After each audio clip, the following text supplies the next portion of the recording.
Voilà quelques caractéristiques de l'architecture andalouse à Sidi Bou Saïd. L'utilisation des fenêtres en fer forgé, les portes bleues écloutées, style martelé, les fenêtres style Moucharabi avec les petits trous, les baguettes et les petits trous appelés œil de poussin. En Grèce, c'est plutôt appelé la fenêtre style jalousie, comme on voit là-haut à gauche. La fenêtre style jalousie. C'est un rapport avec l'esprit conservateur des Tunisiens, c'est-à-dire que la femme de l'intérieur, elle peut voir à travers les petits trous, œil de poussin, ce qui se passe dehors, sans être vue de l'extérieur.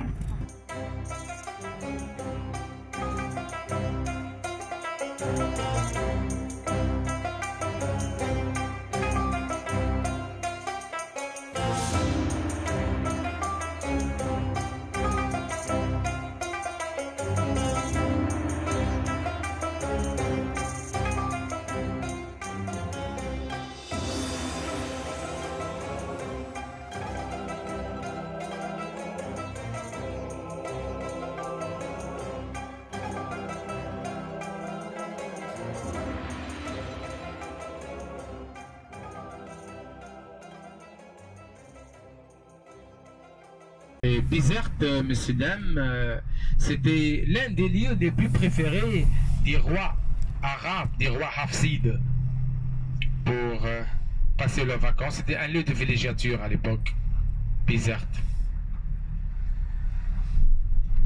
Le port de commerce de Bizerte à gauche.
Qui offre une vue panoramique sur le théâtre et les environs. Donc on va aller jusqu'au haut, là où il y a le vomitarium, qui permettait aux gens, c'est une entrée qui permettait aux gens d'accéder au théâtre de l'autre côté de la colline. Donc on va monter là-haut. Les ruines, il y avait des habitations dans les ruines rudimentaires. Le guide local, la personne âgée qu'on a vue là-bas, à l'entrée, lui, il est né ici, dans la ruine, ici, dans les ruines de Douga. Puis maintenant, il habite la nouvelle ville de Douga.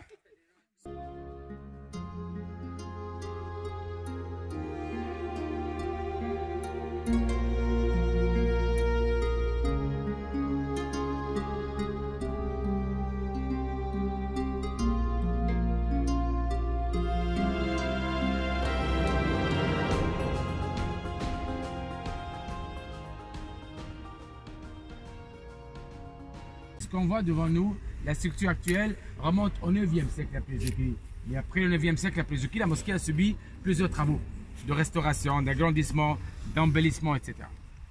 Donc, ce qu'il faut savoir sur cette mosquée, c'est que le plan d'architecture de la mosquée de Kairouan a été utilisé par les Arabes comme prototype, référent pour la construction des mosquées en Afrique du Nord. Elle a une forme rectangulaire, elle fait 132 mètres de longueur sur 80 mètres de largeur. D'un côté, l'ingénieur place le minaret à partir duquel, il est là derrière vous, le minaret. À partir de ce minaret, le muezzin appelle les fidèles pour prier 5 fois par jour. C'est pour l'appel à la prière. En face, de l'autre côté de largeur, l'ingénieur place la salle de prière. Remarquez que la mosquée, elle a l'air très massive. À l'époque, au début de l'islam, les mosquées jouaient non seulement un rôle religieux, mais aussi un rôle militaire. On est dans la Médina. Derrière la mosquée, il y a une muraille qui entoure la Médina. Là, vous avez vu le cimetière familial. Donc, la mosquée est censée protéger les habitants de la vieille ville en cas d'invasion étrangère. Et les soldats s'en servaient du minaret comme tour de vigie pour le contrôle des chemins des ennemis. Il y a des formes de bastions, regardez là-bas.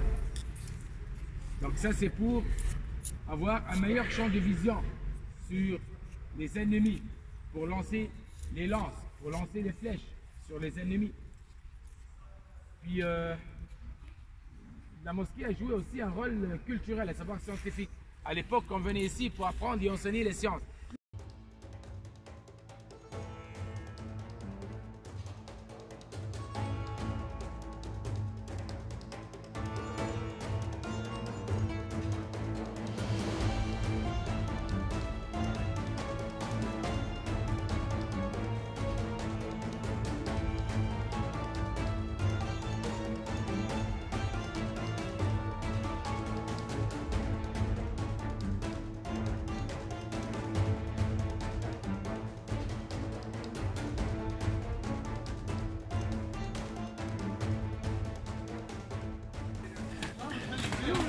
Regardez comment il fait descendre les régimes. Regardez, regardez.